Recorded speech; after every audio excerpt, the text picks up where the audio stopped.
Webinar. Inspiration Software is the embroidery software line of G7 Solutions and Designs in Machine Embroidery. Our Inspiration Software line includes My Block Piecer, My Quilt Embellisher, Perfect Embroidery Pro, and Perfect Stitch Viewer. Tonight's webinar features our My Block Piecer and My Quilt Embellisher. What happens in the hoop stays in the hoop.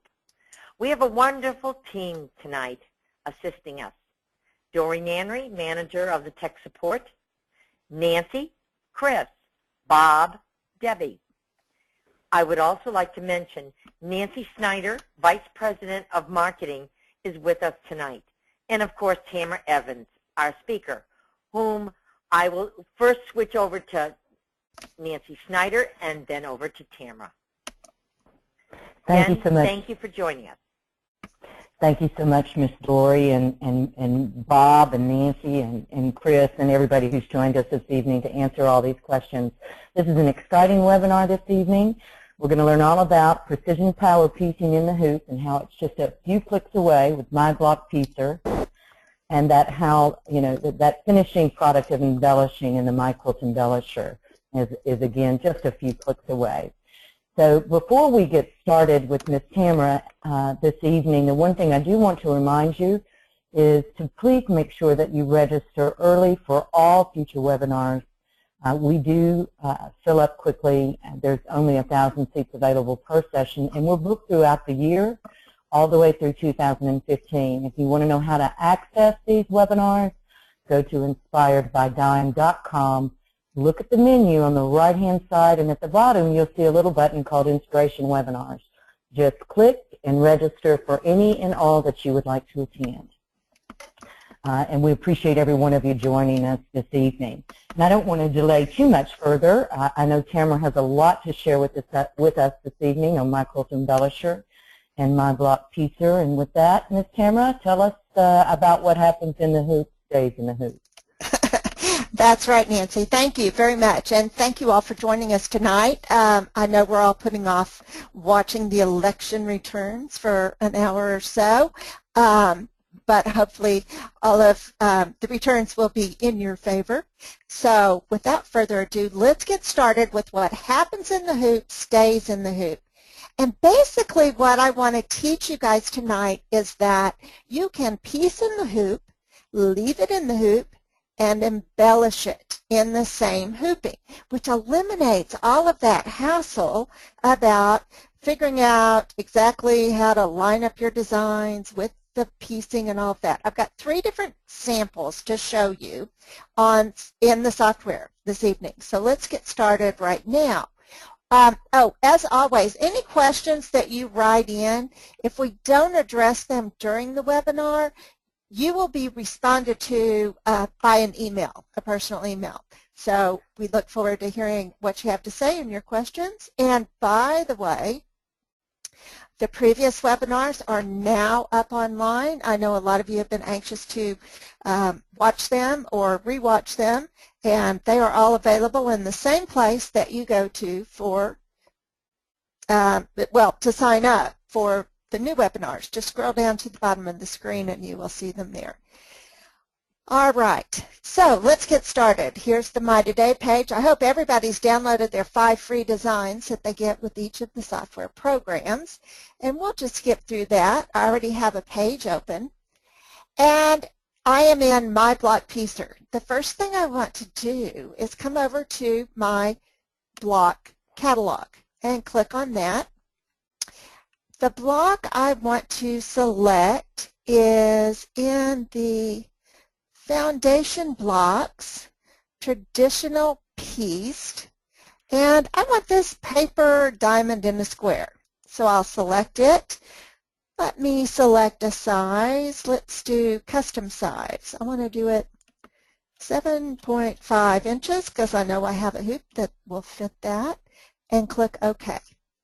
Now the block is displayed on my screen, and let me double check the size. Yes, it is exactly 7.5 inches, and that is the finished size. I don't worry about seam allowances hardly ever because the program takes care of that for me.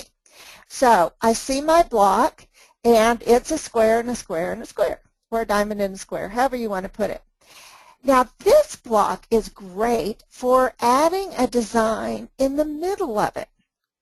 So if I go to my block library, I can select, let's see, we could do our inspiration collections. Let's do that.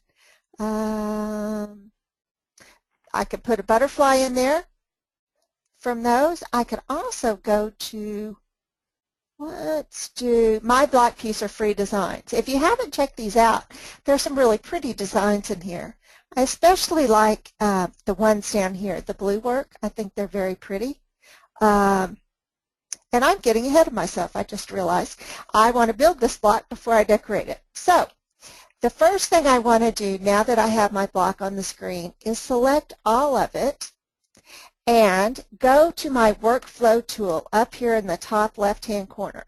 I will create my workflow units by selecting on that.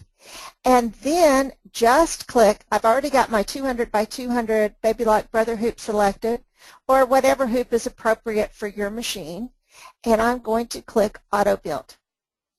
I just digitized my design. Now let's take a look at it by clicking Preview. Oh, I need to select a larger hoop. Actually, I need to change the size of my design if it won't fit in there. So I'll come over to Transform, and let's make this a 7 by 7 inch design and apply.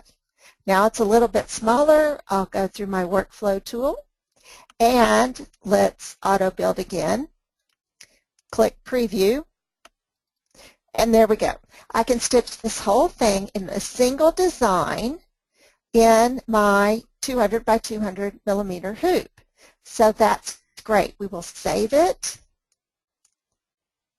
And let's just call it Diamond Square, S-Q-U-A-R-E. And I want to save it in the format for my machine, which would be, in this case, PEZ, and click Save. Now when it does that, if you recall, it brings up my design, and it's only one design because I can do this in all-in-one hooping. It brings up my artwork that's saved in C2S and my preview of how I'm going to stitch this out. In this PDF preview, it's got everything listed, all of my, and the picture of my design, and most importantly, my step-by-step instructions for how to piece this block in the hoop. So we are good to go there. Now, I can also take this and run it through the cutter, but we're not going to focus on the cutter tonight. We're just going to focus on building the design. I would recommend that you go back and watch the basics on how to build a block in the hoop, because we do cover the cutter elements in that. Now I'm going to switch down here to my quilt embellisher and create a new design. Excuse me. And go to my library, and if I scroll down, I should see that diamond square design. I do. Here's the one where I piece it in the hoop, and here's my artwork. I'm just going to drag that onto my screen. I like to center it. There's some places in my life where I really am organized, and this is one of them. Maybe the only one, but there's my block on the screen. Now, the first thing I want to do, I want to put a design in the center of this. So let's go over here at the bottom right-hand corner to the design library where we are, and I'm going to select, I could do my block piece or free designs or my quilt embellisher free designs. Those are also lovely. These came with your software or your update when you got it. And let's pick, I love these kind of Jacobean Dutch looking artwork. I'm going to pick this design and just pull it into the center. Now, if I just have that design selected and oops, this design selected, it comes in grouped from the library. I hold my control key down and select the square that's under it, which is still grouped. Let's ungroup this square. Ungroup.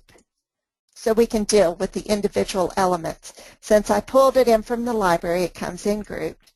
Now, I click on this and the square that's under it, because I want that centered in that square, I just do a vertical center align and a horizontal center align. And let's move that back where it was. Okay, so I'm just going to fudge it then. I'm going to squeeze this in a little bit this way and this way. And now we have a design in the center of our block. Now you could use any design you want to with this. I just want to use, I'm going to do undo so I get that square back where it's supposed to be. Exactly. I love undo. Okay, so now here's my design. I'm just going to squish it in a little bit so that it looks relatively centered. I can eyeball it, or I could actually measure it, which I'm probably never going to do. So I click on that. Let's look at it in 3D. Okay, it's a very lovely design. Now that's going to stitch in the center of that block. I've stitched that block out in my hoop. My hoop is still on the machine when I go to do this. So I'm going to decorate it before I ever take my hoop off. And I will select, let's look at the sequence view. I want to select all of the light pink and convert that to stitches by, I could select a stipple design for it, which kind of looks really pretty. Or I could do any of the advanced stippling designs or the shape echo, any of those. But I really kind of like the stipple design. And maybe I'll audition one of the other stipples like piano and click apply. So it kind of gives it a vertical look. Now I'm going to select the artwork that goes around the corner. I can do that either by clicking on it and holding down the control keys to select all 4 corners, or I could select those 4 over here on the right-hand side in my sequence view. Once I have them selected, I can convert those to stitches. And perhaps I want to do a shape echo. Shape echo is one of my favorites. And I'll click on something like, well, we could do a square. Let's see what happens with that. And click OK. Well, that's not bad, really. Although the center of my square is not in the center of my design. If I combine these, let's see what happens. They're still selected. I click on Combine up here at the top. And I think that looks a little better with them combined. Let's try, let's uncombine them, and let's try a different design. I can spend a lot of time actually, hang on, let's select the 4 corners again. Now there are fills. I can spend a lot of time auditioning stitches before I ever thread my machine. Here are some advanced stipple designs. And maybe I want a little more of a rectangular look. Let's try some of these I've never tried. Let's try one I haven't tried. Let's try this stipple right here. There's 294 of them. I want to make that one bigger, so I come over here to the right to my pattern length and just change it. It's 10 millimeters. Let's see what 25 millimeters looks like. Okay, well that's really busy. I don't think I like that at all. Let's go back to our advanced stipple over here and select something a little simpler. Kaboom. Let's see what that looks like. Well, that's rather pretty. It kind of clashes with the other stipple we have going on, but I could just do, let's go back to the shape echo. Let's do a circle. Make it simple. Click OK. Wow, that's not simple, but if we combine it, Then, oh, I like that a lot better. It does it like around the whole block. Now I'm going to come over here and change my density in the properties. It's very simple. I just will double the distance between my rows of stitches. Okay, and that's a good look. I like that. I am going to select all of that, right-click, and create a border, which will put a run stitch outline around my four corners. Now I have a design that I can save in the format from my machine, and before I ever take that hoop, that block out of the hoop, I load this design and I stitch it directly on that block. How simple is that? It's very simple. I'll answer my own question. Okay. It is very simple. Yes. Okay, so the next block I want to do, let's go back over to my block piecer, and I'll open a new design. And this one's kind of fun. I'm going to do, go back to my block library and look for 9 patch. And I'll click the arrow next to it. I want the simple 9 patch right here. And in that, I found a really interesting block that I like right here called Stairway. So I'm going to select the size for that. Let's do we'll do a custom size. We'll do 7 inches and click OK. So you have all of this different stuff going on.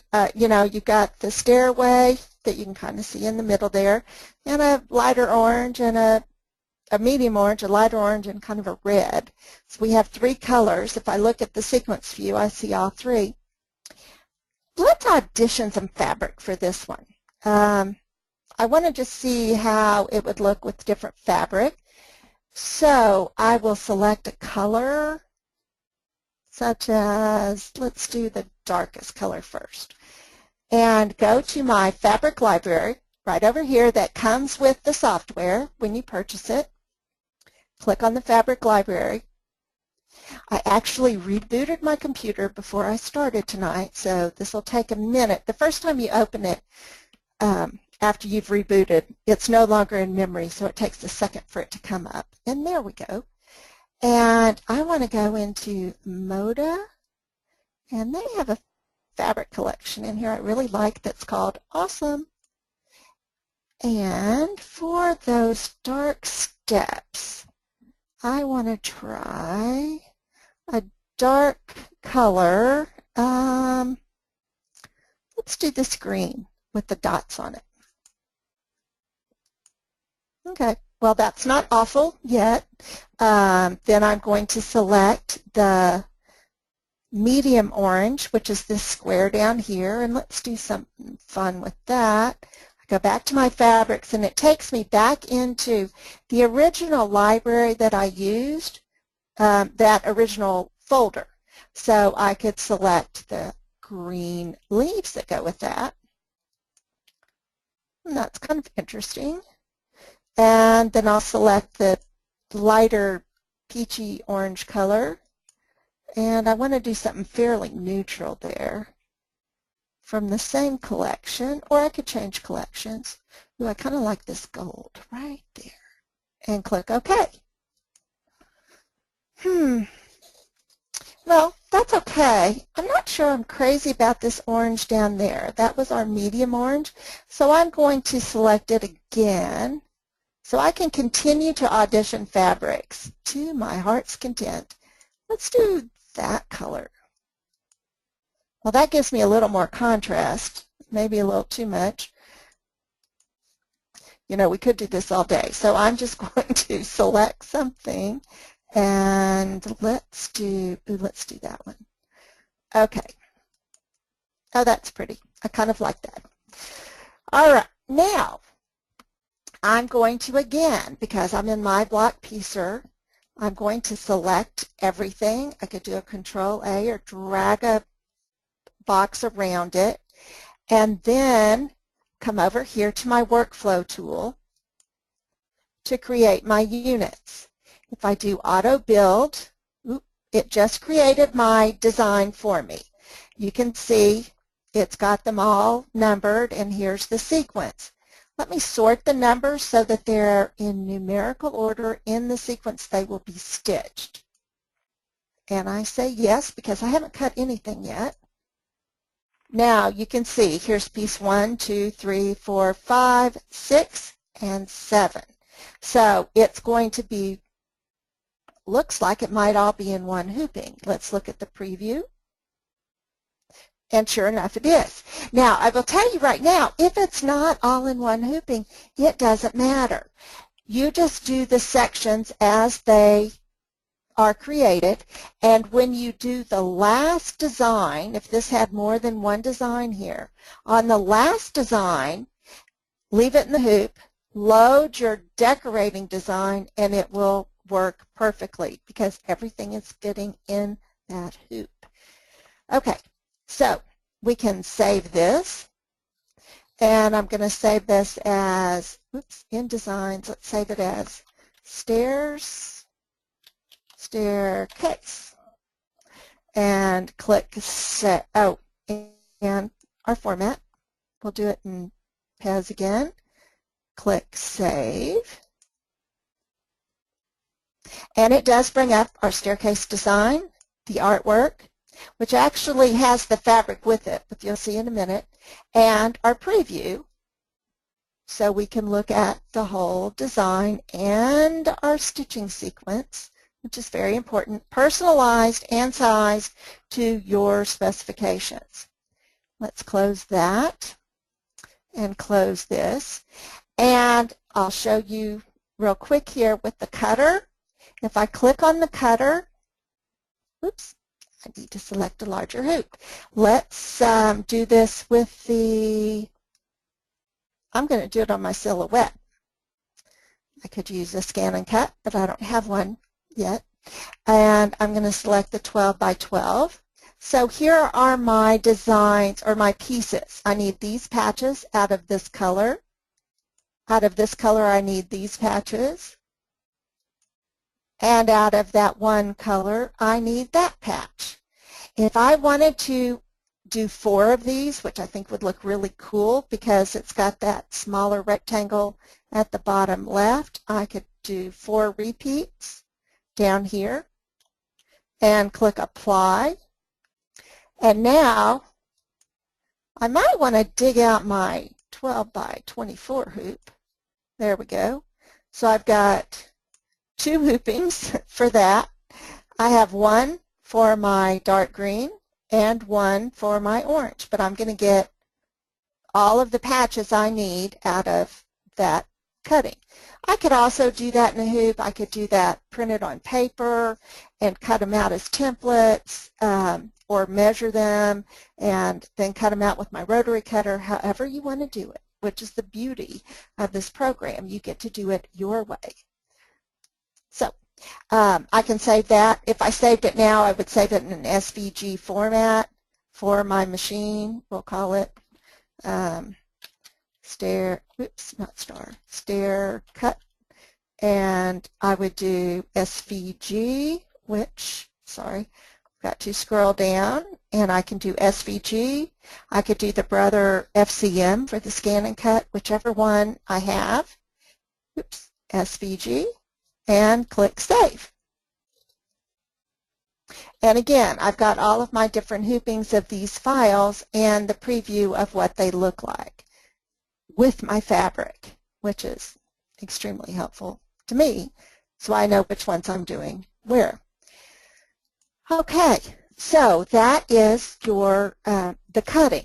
Now that we've saved this, we can simply open up My Quilt Embellisher down here at the bottom and get a new file up, come over to our library, and I called that Staircase. Ooh, I don't see it there yet. So I'm going to right-click and say Refresh, because this library has been open since I saved that. So now here's my staircase. I'm going to pull in the artwork design to the center of my design screen. I'm going to right click and click Center Origin so it's in the middle and it's organized. If I look over here at my size, this is exactly the size that I set up for that block. So I don't have to change anything. And now I have my pretty block. It could have already been stitched on my machine. And I want to look at my sequence view. I can, at this point, see it still uses the original colors even though I've got the pattern up here with the fabrics on it. At this point, I could audition designs in that. Perhaps I would like to go into my embellishment designs. Of course, as you saw before, I can use any design that I have out there. I could come in here and just kind of scroll through and see what different designs I have. And I want to use a triangle design, like up in this area. And, oh, I think I want to use owls. So it's kind of a fall design. I don't know why owls make me think of fall, but I'm going to select the owls, click OK. And when they come in, you'll notice over here, I have a green outline that's around them. This is artwork. That is in there, so if I wanted to create a backdrop and combine them and do something like stippling or shape echo around it, I could. But I don't need the artwork here, so I'm just going to get rid of it. I just select it and click delete, and it's gone. Now I'm going to take my little owls and rotate them so they're the corner that I need. I'll move them up here and just eyeball this. I want to make it big enough to fill the area in a nice way. Let's look at it in 3D. Oh, they're so cute. And maybe up a little higher. Oops, not that high because I'm going to touch. I don't want to go past my finished edge here. So I think that looks really cute.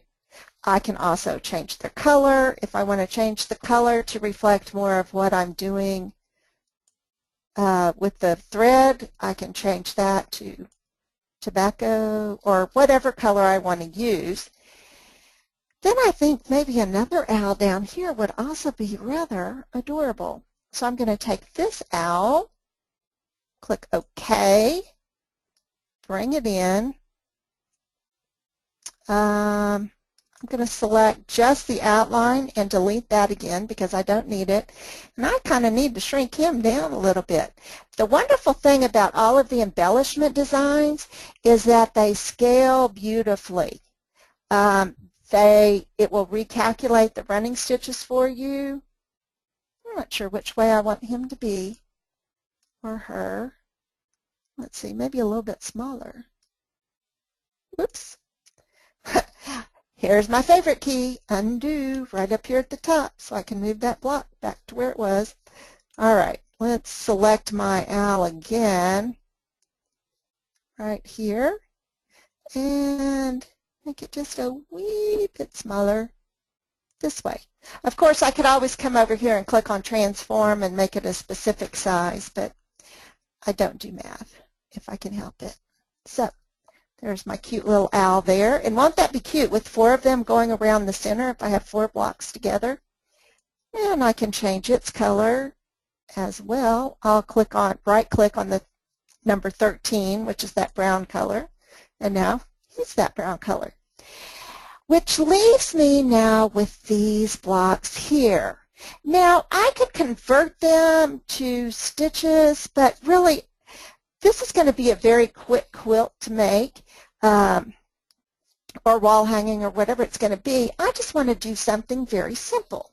I don't have to convert artwork to stitches. I could actually select a run stitch up here and come in and put in my own run stitch path.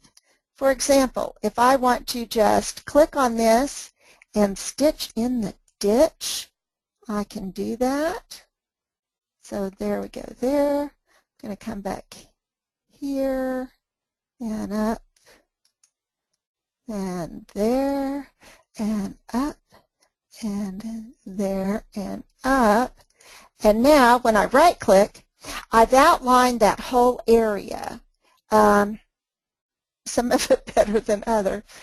But if I, with it selected, because I just had it, we'll select it, and I'm going to click on the Shape tool. Now, the Shape tool shows me my little nodes there, so I can fix where I'm a little bit off. Let's scroll in there. A little bit off on this one. Oops, not that one. I'll move it out of the way. This one. And then adjust that one back in there. Right-click, and it shows me where I am. But I can also right-click, because I'm in the Shape tool, using that. And so I see my little blue nodes, the little blue boxes telling me where each of my points are. If I right-click on that, I can add a point. So maybe I want to do this kind of add a point there, where I just come in so I don't have to be exactly on the seam, which always is nice for me. I mean, this is a very simple technique that we use a lot of times when if you're one of those quilters that quilt with your embroidery machine or with your sewing machine, like free motion quilting. I flunked that class, which is why I like to do it with my embroidery machine. So I'm going to right-click, add another point here, come in, add a point here, bring that in a little, do that. Right-click, add a point, pull it in, and that's a curved line. And here, I hope y'all aren't bored yet. And I'll do the same thing with both of these. Add a point, bring it in, and this one. Okay. Oh, now I certainly don't want that to be blue thread, so I'm going to select it with my select tool and change it to the brown. Because if I don't have to change thread, I'm really happy. Now I could do that same thing again through these, but you get the idea. I can stitch this any way I want to. You make it look so easy, Tamara. You really do. Well, it is, and it's just fun to do. And of course, I could change these run stitches. If I didn't want it to be a standard run, I could change it to a motif stitch. Now I'm getting crazy. But let's see what that looks like. Okay, that's really ugly, so let's undo and go back to the run stitch. I think I like that a lot better now. So, Nancy, any questions so far? We do have several. One really is a general support question, and it involves all of our programs. And several people have asked, and they gave me the question, our dear support team, and the answer, that if I had transitioned from a prior software and I would like to have a PDF of the My Block Piecer, the My Quilt Embellisher, or even Perfect Embroidery Pro, how can I get a PDF of that manual in the latest update? And it's very simple to do that. You go to your browser and you type in here to help.inspirationsupport.com, and you're directly connected with our support team. And of course, you can go to inspirationsupport.com at any time and also be connected and get your questions answered through the forum. So that was one question that hopefully we've covered well. Ms. Story, please let us know if we need to cover anything else in that area. But one question was, can I see the designs in My Block Piecer and Quilt Embellisher and even Perfect Embroidery Pro, and how do I do that? Oh, well, that's an easy question. The easiest way, I think, to do it, well, there's two ways, actually. One is in your library, over here on the lower right-hand side of the screen. If I click on Library, whenever I load designs in, like when I save them from the software, like I did with this block, or when I save the owls here, it will save it in my designs as a default.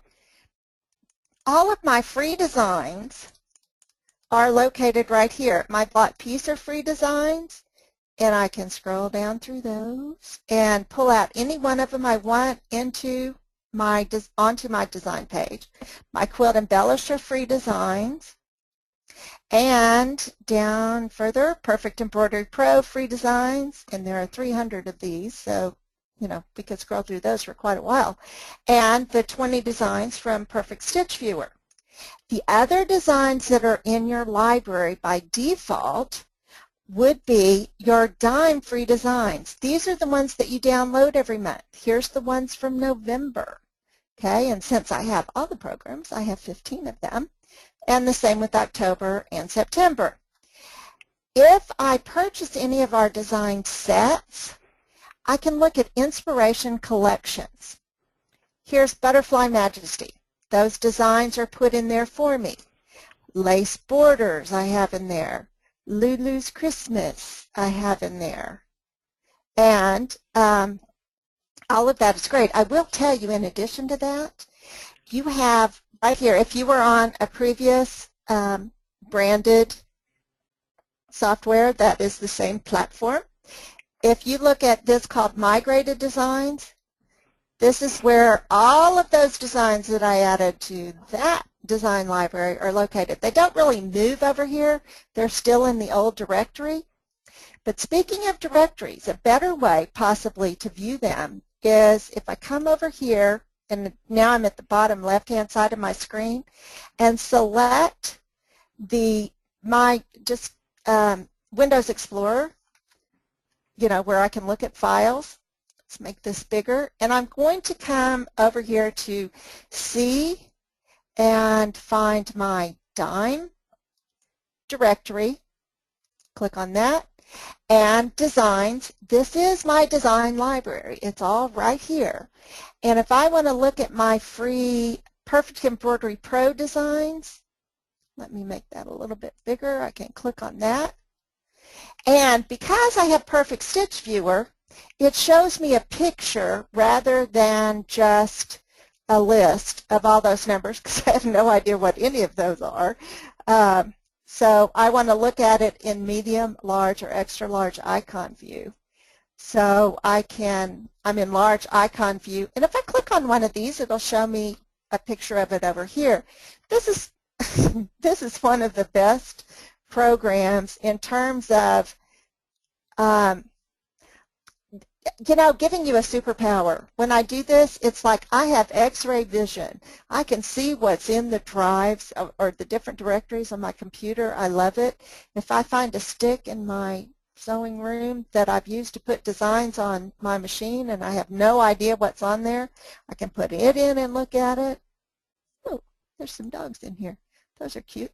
But I can see what everything is. Oh, this one's cute. This is cats. I don't golf, so I don't know why I clicked on that. But lots of fun designs. So that's how you can find where they are and see them. If you don't have Perfect Stitch Viewer, you can see them through your design library if they're in there. Otherwise, get Perfect Stitch Viewer and you can see designs all over your computer. It's very simple. Thank you. Do we have time for another question? Yes. What about adding in new fabrics? Oh, well, as a confessed fabricaholic, that is so easy to do. Now, you know, with both Peacemaker and, or My Block Piecer, excuse me, and My Quilt Embellisher, you get these libraries. I've got to select one. Hang on. I have to select a color here. It comes loaded with these 2 fabric libraries, which are awesome. There's the Batik Textiles and this huge collection from Moda, which is awesome. But I happen to have other fabrics that are not in that collection, and it's very simple to add those. For example, I added in last week a bunch of these Patrick Loose, I'm not sure how his name's pronounced, but I love his stuff. I added all these in from a website. I went, click on all of those, copy, paste. If you go to a website, a manufacturer's website, look on the selvage of the fabric, and it will tell you the name of the fabric. Google that. And you can simply go there and copy them, then it will load them onto your computer, right-click, and I can click Add and go find those out there on my computer. And for me, they're usually in Downloads, which is somewhere out here, or wherever I've saved them. Actually, I saved those Patrick Lewis ones. Are they right here? No, I saved them somewhere, but it's been a while, so I've forgotten now. But I could search them on my screen and find them, and then just click on it and click on all the ones you want to add, click Open, and there you go. They're in there. It's so simple to do. I've added a bunch of fabrics from up here with my fabrics, ones that I have. I did a bunch from quilting software that I have and added some of those in. And I don't always need the exact color. A lot of times what I'm looking for is the hue, the tone, how busy the fabric is or how close to solid it is, the kind of feeling of the fabric, if you know what I mean. So I can audition colors. So before I ever even go to buy fabric, I can go, well, I want something that's, you know, looks like this, or a small print here and a more of a neutral here, and all of that. Very simple to do. So I can create new folders, show contents, refresh, add, all of that. Very easy to do. And, whew, what happened there? Okay. And all the fabric libraries are shared by all of our programs. So here's the cool thing. Even though I don't have this fabric library button in Perfect Embroidery Pro, when I go to add fabrics, or look at fabrics or assign fabrics for applique or something, I always have that in my command tab. Even in Perfect Embroidery Pro, I can pull up the same library because it's a shared library. Just like our fabric stash is shared, whether we're doing quilting or garment sewing or whatever it is that we're doing, we share that fabric library, that fabric stash. It's shared in the program as well. Did I answer that for you? Thank you so much, Kim. I believe you did. Thank you so much. It's very clear. But these programs just scale wonderfully within one another. Yes, they do. Very clear through your explanation. Well, we can continue with the webinar. I can ask more questions. All right. It's up to you. Okay. Now, what I want to do, I want to show you another one. I had so much fun with this. I'm kind of thinking outside of the hoop with this. I want to go back to my block piecer and open up a new page. Now this one, I'm actually going to post it once I've finished putting it together, which you'll see what I mean in just a minute. I'll post it on the Facebook page. For those of you who don't know, we have a Facebook page. I'll also post it in the forum. I've just got to figure out how to do that. But it's a fun little project here for the holidays. The first thing I'm going to do is select my block. Now this one's going to be a little bit different. I'm going to go to my geese blocks. And of course, you know we can search through blocks now with the Find tool, through blocks, through fabric. You can search by name and go up or down through the different folders in that, which is quite helpful.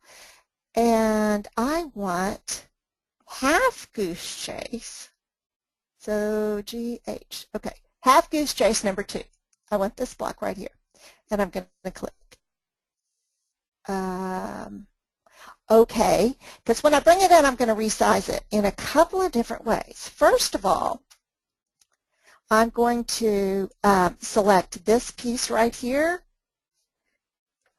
I don't want an HP update. Sorry. And I want to cancel. If you look at where I'm clicking down at the bottom, I want to remove the extra colors. They're kind of in my way. I have those default 8. And I just have 2 colors in this block. So I'm going to select this blue section and then right-click to change that to the yellow. All right? Now, follow along with me if you will. I'm going to select this one, and I want to make it only 1.5 inches wide. I'm going to uncheck Maintain Aspect Ratio and make this 1.5 and click Apply.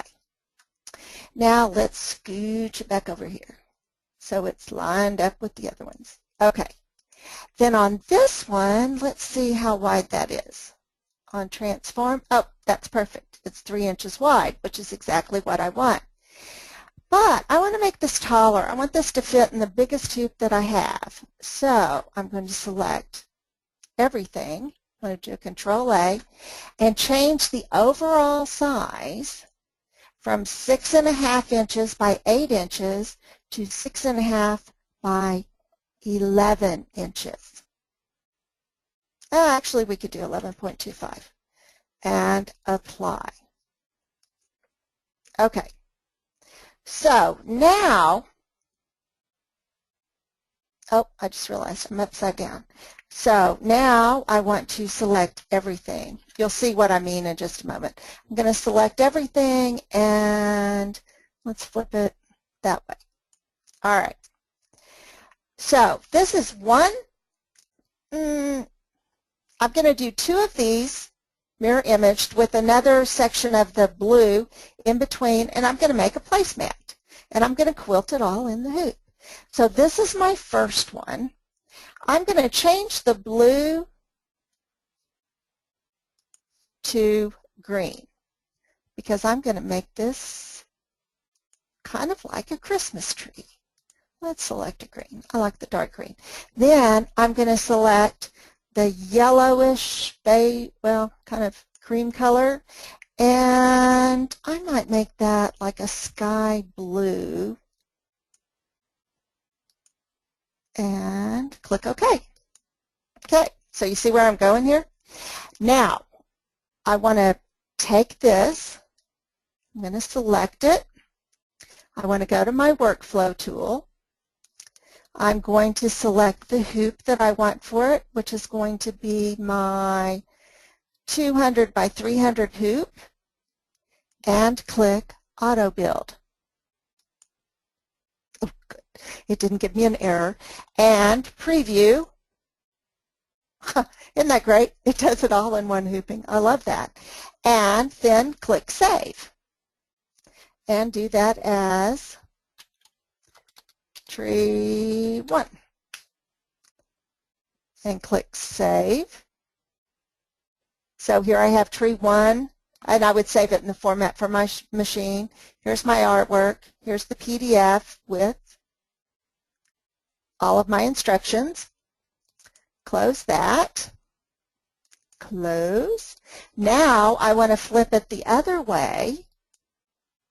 Okay, this is the other side of my placemat. To Control, well, it's already all selected, so I will click on my workflow tool, Auto Build. Let's click Preview.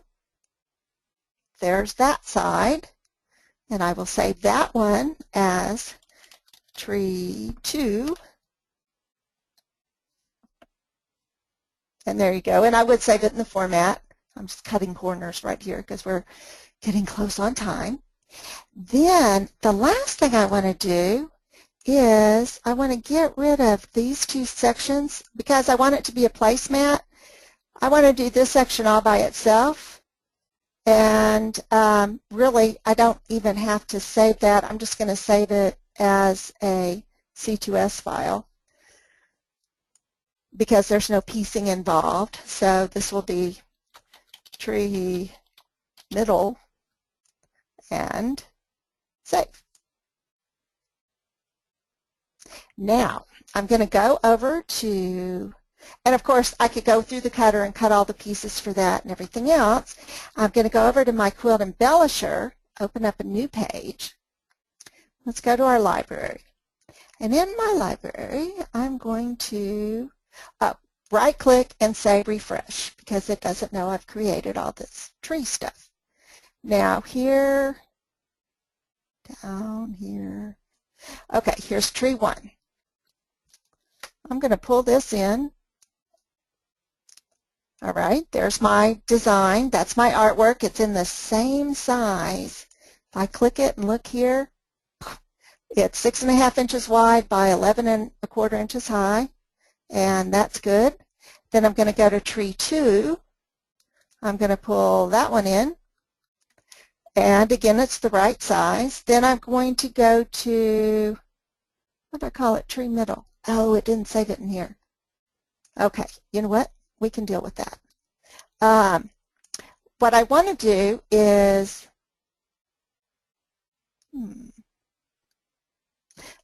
I will ungroup this one. Ungroup. Take this, copy and paste it. Copy, paste. Let's move it out of the way over here. Group this one back. And I'll show you why I'm doing all this grouping. Because I want to line these up. I'm going to decorate it all together and then break it up because that makes it work. Doesn't that look like a Christmas tree? Kind of the middle of it. You're eating on the middle of a Christmas tree. And I'm going to select it and just line it up so they're all there together. Now, when I go to my sequence view, you see I've got all of these different colors everywhere. I'm going to select everything and do a color sort because this will make it easier for me to decorate it. I want to select the blue first. Oh, we got to ungroup. Ungroup. All right. Now select just the blue. And I can turn this into stitches. I want to look at advanced stipple stitches. And let's see. I want something that looks like snowflakes or wind. Ooh, that kind of looks like a snowflake, except it's got 8 points. And convert that. And of course, we need a bigger size on that one. Let's do 20 millimeters instead of 10. That's a little better. We could even go bigger. Let's do 30. I love auditioning stitches. That's pretty good. I might have another. Well, let's work on the green in the meantime. I'll select my green, and I could do stippling. Let's look at advanced stippling. Ooh, ferns. How fun is that? So I'll select the ferns. Ooh, that's a lot of stitches. Let's make that much larger and click enter.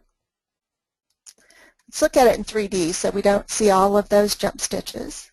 Well, that's kind of cool, but I would rather them go the other way. Instead of going up and out, go down and out.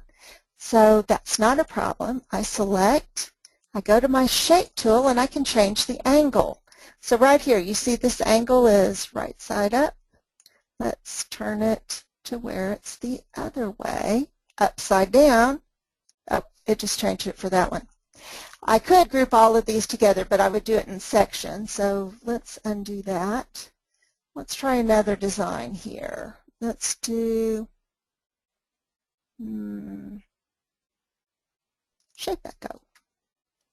And how about shape echo is one of my favorites. Those of you who have seen my presentations know I love things I can do with this. This is not going to look good when you first see it.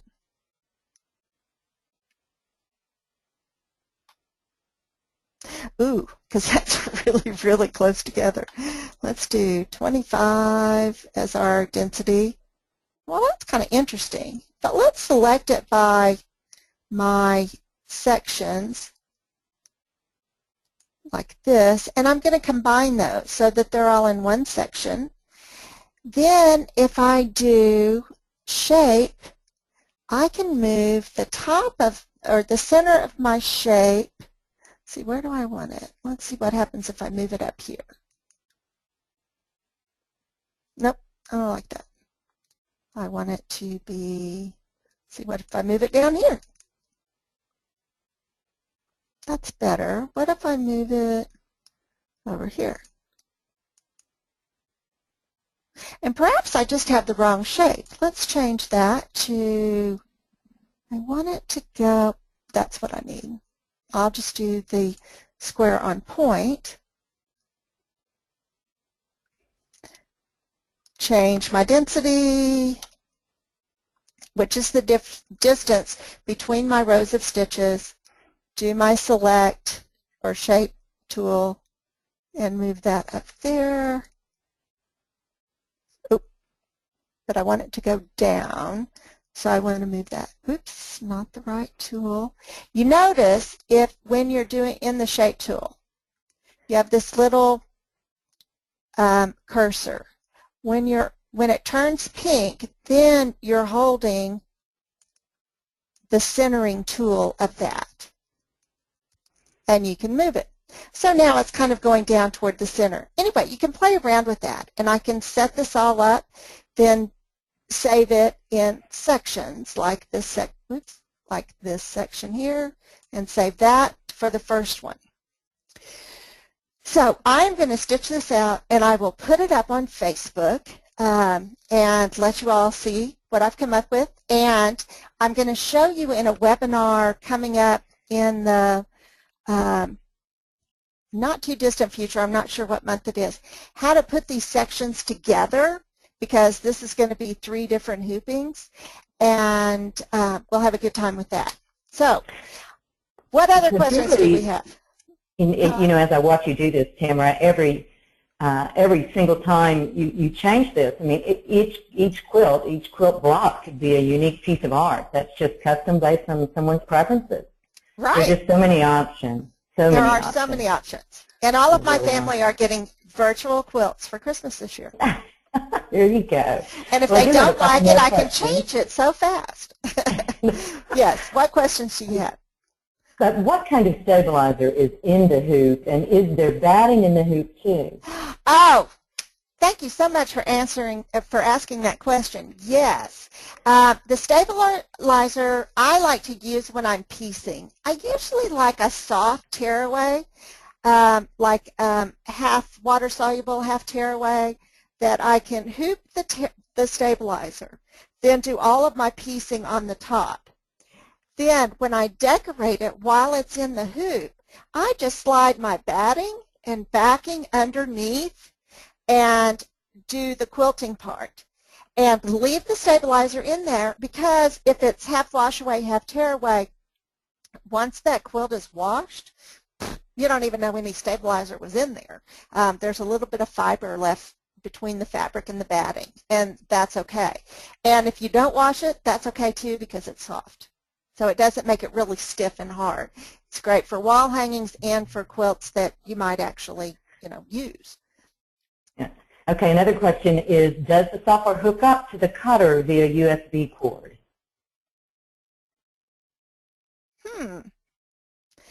Well, my computer hooks up to my cutter with the USB. I don't think we can send it. I save mine. I have the silhouette, and I save it as an SVG file. Then I launch my silhouette software that allows me to send it. I don't know what it looks like with, that's a very good question. I need to research that.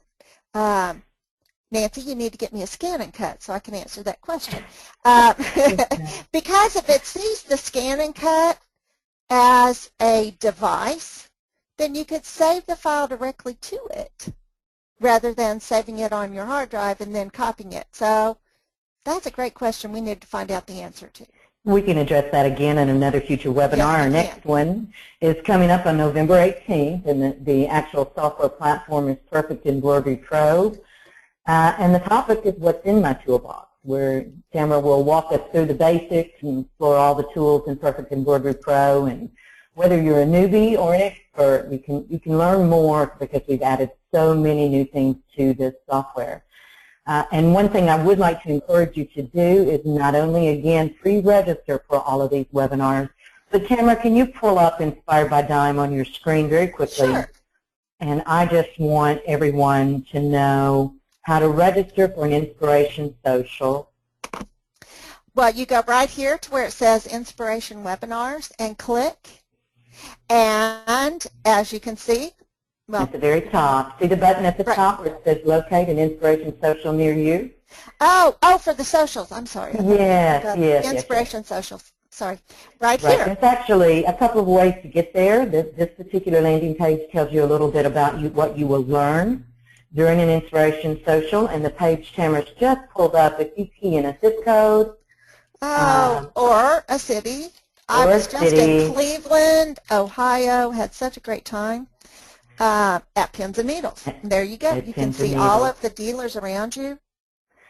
And all of the events are live for registration. If they're posted, even if it's in April of 2015, they're all posted and live for registration. So in any event, thank you so much for that, Tamara. Thank you for presenting for us this evening and, further inspiring us on how we can get the most out of our inspiration software. Dory and Nannery, Chris, Nancy, Bob, all of you guys and our support team, which we could not live without. Thank you for helping us through this. Thank you. If we haven't answered your questions during the webinar, again, as Tamara mentioned, we will follow up via email and answer your questions accordingly. Thank you again for joining us this evening, and we hope you were fully inspired. And if you do any blogs like this, post them on our Facebook page. I would love to see what you guys do. Thank you, Nancy and Dory and Chris and Nancy and Bob. Thank you all very much, and I look forward to 2 weeks from tonight. Same place, same time. Same place, same time. That's right. Thank you, guys.